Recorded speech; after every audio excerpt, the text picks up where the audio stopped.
রাজ্যের আবার এক পরিযায়ী শ্রমিকের মৃত্যু। পরিযায়ী শ্রমিকের কফিনবন্দি মৃতদেহ পৌঁছালো দাসপাড়া গ্রাম পঞ্চায়েতের শেখবস্তি গ্রামে।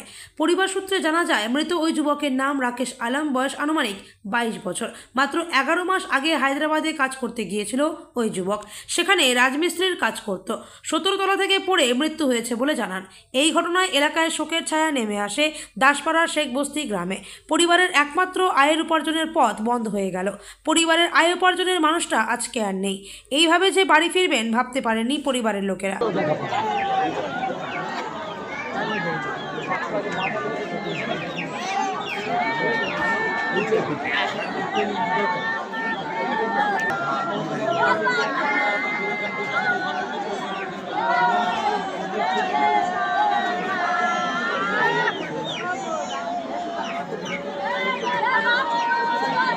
আপনার নাম কি? আমার নাম মনসুর আলম। কোথায় এই জায়গাটা? শেখবস্তি। কি হয়েছিল? সে হায়দ্রাবাদ কাজ করতে গিয়েছিল, উপর থেকে পড়ে মারা গেছে। উপর থেকে পড়ে মারা গেছে? উপর থেকে। কত তলা থেকে? 17 তলা। কি কাজ করতে? ও রাজমিস্ত্রি কাজ করতে। রাজমিস্ত্রি কাজ। কতদিন আগে গিয়েছিল? না, 11 মাস আগে গেছিল। 11 মাস। ওনার বাড়িতে কে কে থাকে? ওনার বাড়ি থেকে ওর ছোট ভাই আছে একটা, ওর বাবা থেকে ওর মা থাকে, একটা বোনের বিয়ে হয়ে গেছে। পরিবারের মূল আয় হয়েছে ছেলেটা করতো, রাকেশ আলম। এর ইনকামেই পরিবার চলতো আর এখন এখন পরিবার চল কি করবে আর। কটার সময় তার পার্থিব শরীরটা আসলো বাড়িতে? মোটামুটি 5টা 10 এরকম হবে।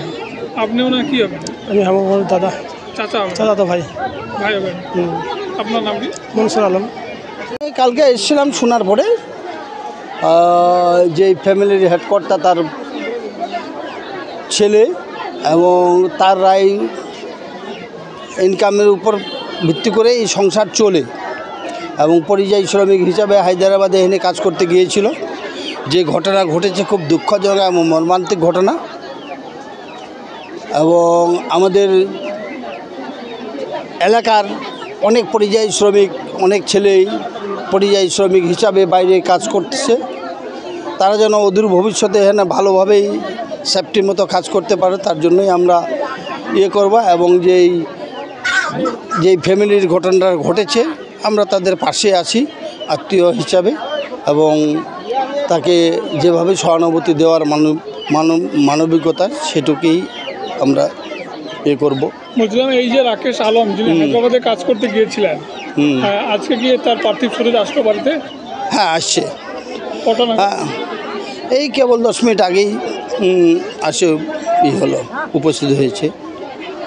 আপনার নাম কি? আমার নাম লতিফুর রহমান।